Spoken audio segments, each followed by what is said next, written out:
Hi everyone, Hassan here from REFSIX. Super excited to have Rosendo Mendoza, who's a pro referee in the US, on the line to have a chat about his career and his career in refereeing. Hey Rosendo, how are you doing? Hey Hassan, all is well. Thanks for having me on today. I really appreciate you doing this for everyone, all of your audience that's doing this today, especially during these times, to stay engaged with everything, especially with REFSIX and everything else football related. So thanks for that. No, thanks for giving us some time. Yeah, so we're obviously living in a very strange period, and everyone's doing things slightly differently. How are you currently adapting to this change? You know, staying at home. How are you staying fit? How are you keeping your mind in the game? Is it challenging? Yeah, no, it's been different to say the least, right? And I think these are challenging times for everyone out there, and we have to kind of cope with different aspects in different ways depending on the situation. But yeah, for me, thankfully, I live in Texas where you have to drive 30 minutes just to see your neighbor. So there's plenty of space here for me to continue working out and doing all that. So I've been, very blessed to be able to do that.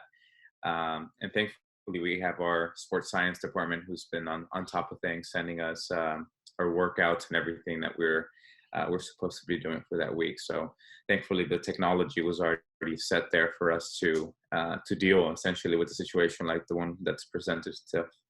Perfect. And are you doing a lot of kind of video analysis of clips and stuff like that just to keep the mind sharp? Is that, I guess? Yeah. We've matter of fact, we just got off a call here not long ago in which we're analyzing clips. We get assigned a clip, and then we have to kind of talk about the clip and what we're looking for depending on the topic that week. And we've been in constant communication with the leadership at Pro in regards to various learning opportunities that we can still do during these times. But yeah, everything obviously is virtual right now. Yeah, I guess it's like VAR training though, right? It's kind of similar watching clips back, and this is probably similar to that. Yeah. It's definitely a different take, but it definitely gives us an opportunity to see the difference in opinions when it comes to a clip that one would think would have one simple answer. Yeah. Well, we know that's football and that's refereeing, or soccer. Sorry, that's not the case, right? Never are you gonna not split a room. So that's why we love it. Rosendo, I'd love to understand kind of how you got into soccer in the first place. What's kind of your earliest memory, and then really what drove you to become a referee? Yeah. I was actually I had just returned from playing college soccer, so I came back home, and even before leaving to play in college, I had already registered with US Soccer to referee. But I actually started at an unaffiliated league on those dirt pitches, and here was this 16-year-old who was just curious about trying it out, and I actually I was in high school when I first went out there and did my first game.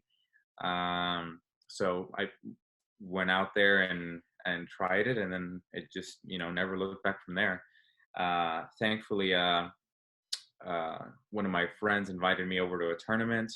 Somebody saw me there and invited me to another tournament, and then one thing led to another in refereeing. But yeah, it was more curiosity than anything. Like, let's try it out. I think this would be something that I just felt like I kind of had the personality for it, and as a 16-year-old stepping out there where some of those guys are having quite a few cold beverages at halftime, it's an interesting situation.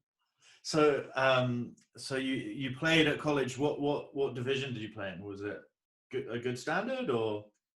It was a junior college Okay. in Illinois, Parkland College. Yeah. So. Perfect. So you must have had a decision at one point to do you continue playing, or do you give it up for refereeing? Like what made you stop playing, I guess? Yeah. I mean, I had finished. When I was in at the junior college, I knew that I had gotten to a level where that was probably where that was going to be it, right? I wasn't going to move up in as a player, and I knew within myself, and I accepted it then. And it's not an easy decision, an easy thing to say, like, hey, I'm not gonna go any further than this, and this is where it's got to go. So I wanted to also go into something that could also provide an opportunity for growth, and that obviously turned out to be refereeing for me, and I think I think I made the right decision. It's worked out well, definitely. So kind of thinking back to how you kind of went up the ranks, as it were, um, the system's slightly different in the US. There's not necessarily a specific regimented ladder that you have to go up. It's slightly different there.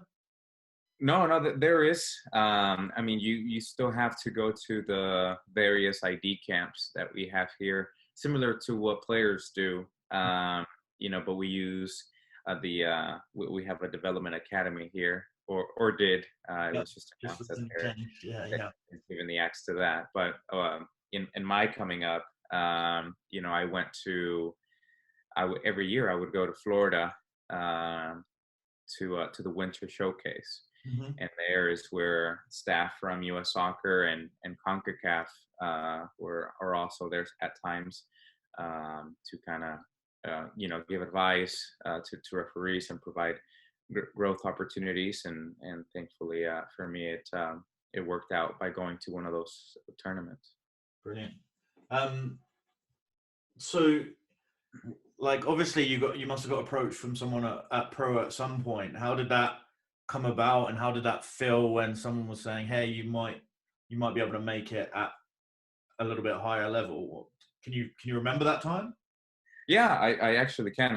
I remember it was at a winter showcase in Florida. Mm-hmm. And at that time, Brian Hall, who is now at CONCACAF, kind of swung by, and he was watching my game for a bit. And then I remember it distinctly because this is this is a huge moment in your career, and here's a person that can make you help you make it, and you think that if you mess up a throw-in, that's going to be the end of your career. So I remember it distinctly. Thankfully, Brian gave me some very good advice that day after watching me. So, and definitely helped me in continuing forward. But yeah, that was a moment for me. And did you know he was there before you started, or he came out at the end? No, we had already started, and then he swung by, which I think makes it a little bit more interesting, right? You hear you're now whether you like it or not, you have a focus that's also outside of the lines now, right? So I think that was definitely an interesting situation. That's brilliant. So you're a referee, and you've also operated as a VAR. How did you decide on? And I guess is there even a question in the US whether you go down a referee route or whether down an assistant referee route? Yeah, there is again, this comes when you're moving up the ranks, where based on how people see you perform in both roles, really try and provide you feedback, and then you make the decision on what you think is best for you in regards to what role you want to pursue. But yeah, that starts very early on, and there are people who have done both and been successful at it. Why did you prefer refereeing over assistant? Like, was it an easy choice for you, or I'm just intrigued to see. Yeah, no, when I started at those unaffiliated leagues, it's a one-man system. Mm-hmm. So there were no ARs. So, for me, this was something that the reason I decided to try it at the time was because I felt that it went very well with my personality. And so, when time came to make a decision, I knew that I wanted to be a referee. And also people say I'm a terrible AR. I don't know how true that is, But, Perfect. So last year was quite a big year for you in terms of a variety of different milestones. Specifically, you had your first MLS game. Yeah, just can you take us back and tell us like how it came about? How far in advance did you know? And how did you prepare differently? Just keen to understand your mindset when you got that assignment. Yeah, no, I think I couldn't have gotten the assignment at a better time. I was out. I had taken my vacation, and I was out in Hawaii. So That's sweet. so it worked out perfect for me that I was at a stage, where I was very relaxed, and I was having a very good season up until that point. So for me, it was the perfect timing.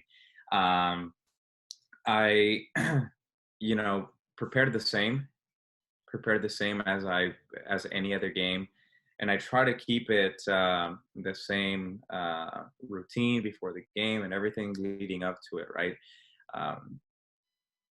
Just because I felt that part of my success that day would be to keep things the same, things that had been working out for me. I wanted to ensure that I kept trying to do those same things. But yeah, that was definitely a special game, and that's a game you never forget. Your very first one. So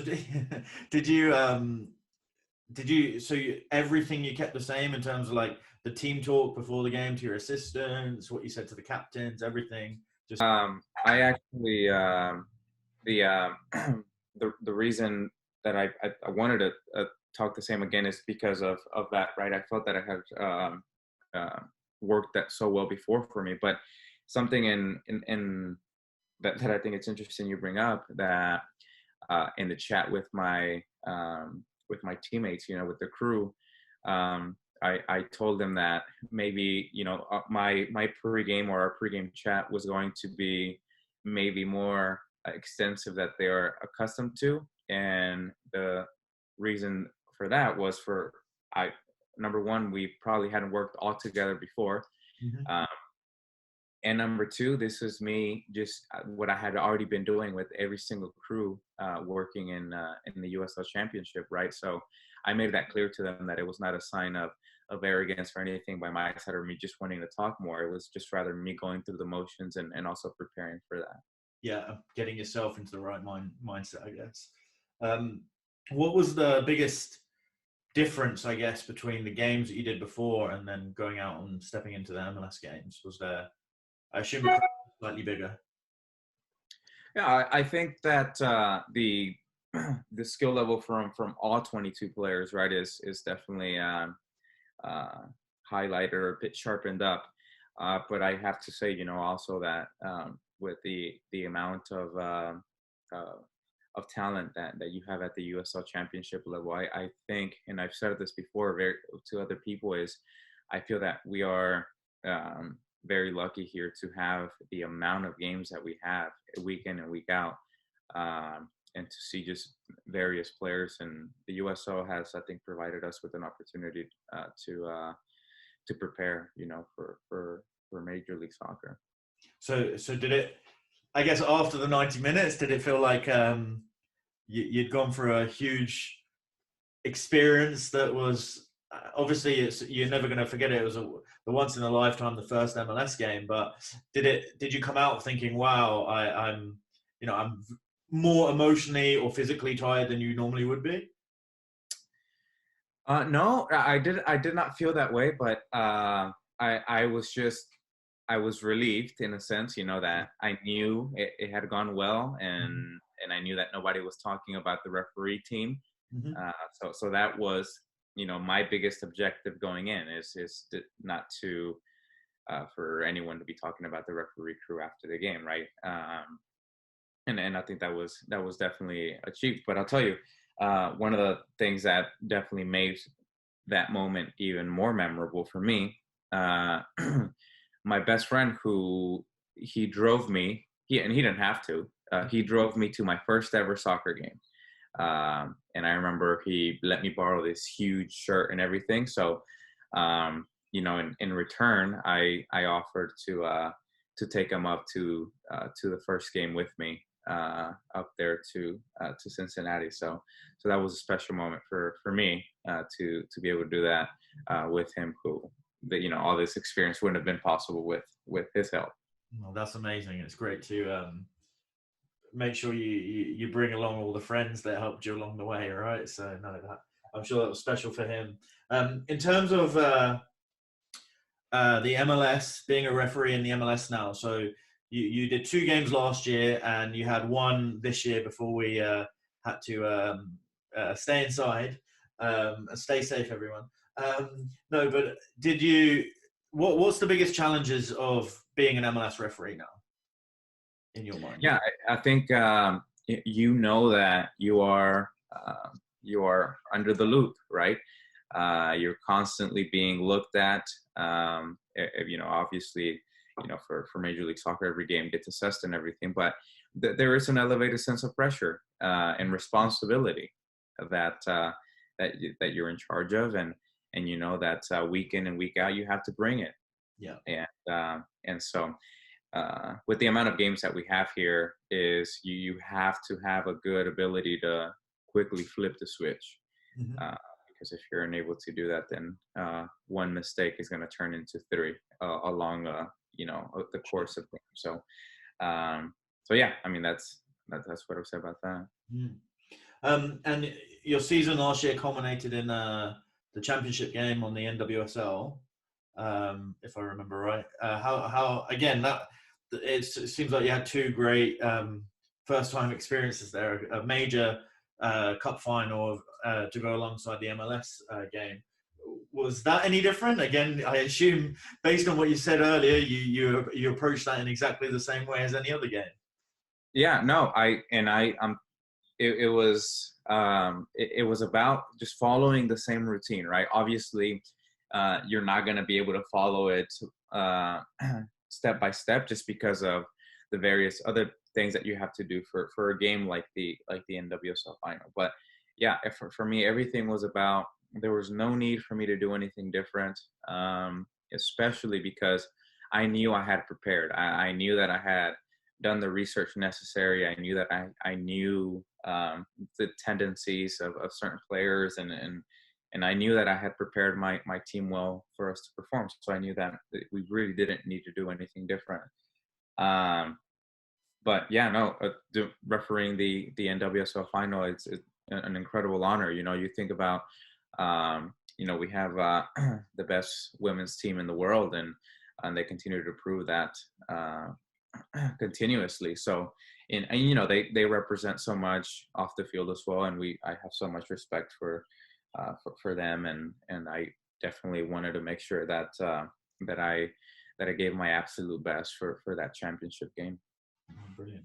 And that was obviously the final leading up to the World Cup, I assume, right? So most of those ladies who were playing flew out to France afterwards, I assume.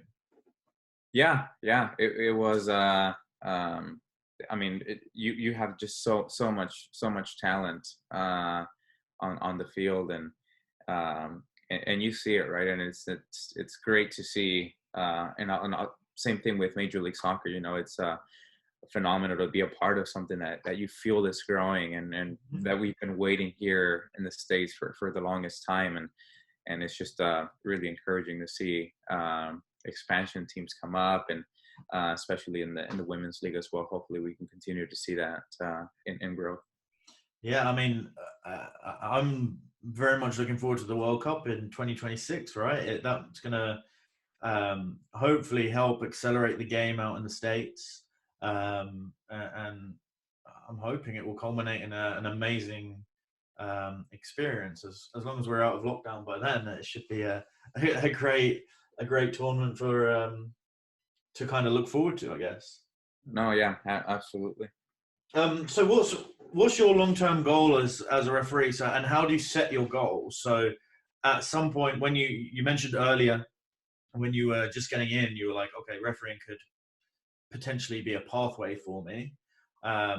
So you set your goal pretty early on, but how are you constantly kind of reassessing goals season on season? And do you have a long-term goal that you're aspiring to achieve, or is it just staying short, thinking about the next month, game, year? Yeah, I usually try and kind of just think about the year, Hmm.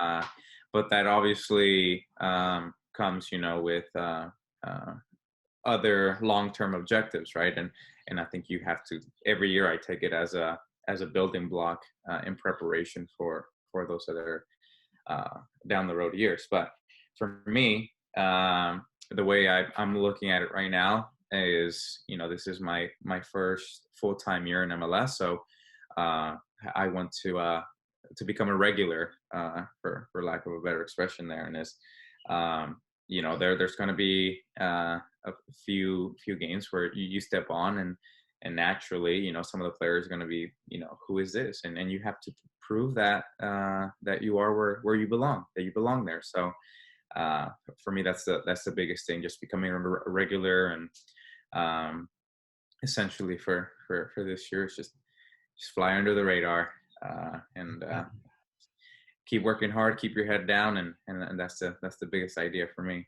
No, that's great. Um, if you were, I've got a few more questions. Yeah, yeah. They're all a bit they're all a bit different, so they're going to go in different ways from here. But is there any specific decision that you look back on through your career, that you either look on, and you could answer twice here, but that you look on fondly, or that you regret, and that you learn from?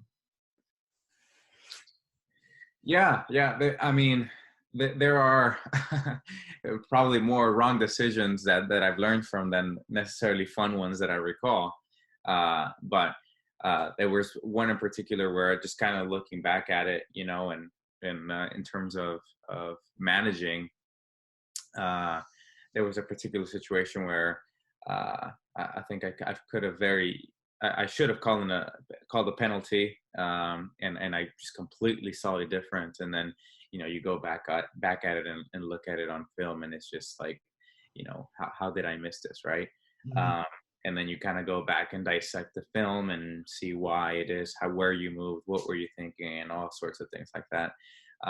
So there has been, and there will continue to be moments like that, where you're gonna have to go back and look at it and see what you can do better going going forward. So I think that's definitely something for me. But I don't think that there's one that I recall and saying, my goodness, man, I really There's I not one really you celebrate afterwards in your. no, no. Everything is about getting better, right? And those are the ones that I mostly remember. So there's no advantage where a team has scored that you're like secretly in the back of your head, you're like, I played that advantage. That was my my reasoning there, that goal was scored. You No, get um, yeah, no, absolutely. And I feel like, a lot of that is happiness for the game, right? When we feel that is that you've allowed us a play to continue that's led to what fans love seeing, goals. Well, I guess if your team is scoring them, but you're contributing to the flow of that, and there's obviously a rewarding feeling to that. I'm sure there's been a couple of times on that, or I just, one thing that, at least right now, that I like to take pride in is working so hard in your training during the week, that there is a play that requires you to be at your absolute best, and you can just you can feel it within you that you, going into that game, you prepare so well that no matter what, you're gonna be there. And I would say, for me, that's probably a good example of feeling good about something in that regard, especially here in Texas, where we get 90% humidity. So Yes, yeah. I'm sure your weeks are very tough. You probably look forward to match day, especially when it's a lot north than Texas, right? I yeah, assume. no, anything below 75 degrees Fahrenheit, you're pushing it. That's too much. um, what I asked this question, it's meant to make you think. So, what does a perfect referee look like? And if you were to describe them, what are the main attributes a referee must possess to succeed? Yeah. Number one, I don't think that there has ever been, nor will there ever be, a perfect referee. We continue to see an involvement in our game, and referees must do the same. But for me, what I think of refereeing, so much of it comes from humility, and the reason being is for me, the chat I gave after at dinner with the NWSL crew, uh, was that for me this journey is about people. There's going to be a point in our careers where there's no more flights to take, there's no more games to referee, there's no more calls to get on, and all that that's going to be left is the friendships that you made along the way. So for me that's a huge thing, because somebody is especially assistant referees, and your crew is going to be more willing to work with you and help you out if you treated them with respect and as good people. So for me that's that regard, and the aspect of inside of the field,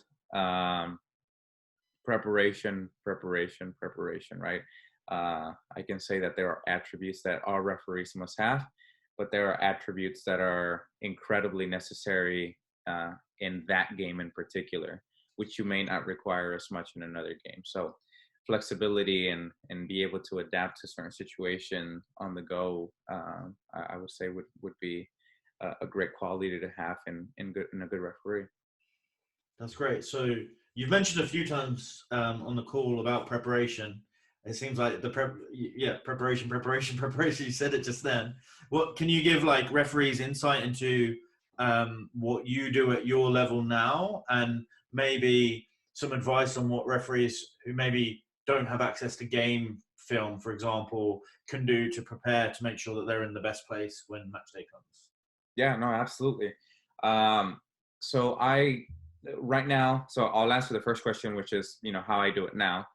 The first one is, now we have a database, with all the games that we can go back and look, and if you compare the notes to the stats on the MLS website, you can go back and look at certain plays or whatever, just to kind of see tendency, especially where goals come off of, especially set pieces, and things like that you can kind of look at in order to see where to best position yourself for where the drop zone is going to be, and tendency of players, right? Of what they're going to do, and even tactically speaking, when coaches make subs, who's coming on, who are they bringing on, and more importantly, why are they bringing them on? And I think that's a very, very important piece of when you signal for that substitute to come on, when you to allow the substitution, is you have got to ask yourself, how is this going to change the game? How is this going to change the game? So that's preparation for me. I see when people are coming on, usually when they're subbing where are they going, right? And so many aspects of that come into play of what the score is and things like that. But that's the preparation with the tools that I have. But advice that I would give to referees who may not have access to that, to platforms like that, is, number one, we go back to the same thing I just mentioned earlier about having those friendships, right? Reach out to a friend who's done that team before, who's refereed that team already, who's seen it. Even an assistant referee, ask them what are some things that they did that I can use to prepare my crew. Or you can go to the pitch itself. I've done it quite a few times where I've either gone to Austin, especially at the beginning of the season, to Austin or here in Houston to watch a game, in preparation for a game that's coming up. I ended up doing it last year with Minnesota. They came here to Houston, so I went and watched the game, and that ultimately helped in preparing for that game. So that would be my advice to them on that. That's amazing. And so do you do that? So the advice you just gave, do you do that as well at your level now? You ask other referees for insight into some of their knowledge as well around tactics. Is that something you do too? Yeah, absolutely. And that comes more into play, I would say, in how to best deal with certain players. Because you know, I've seen it to where, you know, a certain referee's response or management style doesn't necessarily yield the best results with that certain player's personality, right? And so kind of asking them, hey, how did you deal with him or her? And you know, they, depending on what they give you there, now you have a general idea of how to approach a situation you may find yourself in. Brilliant.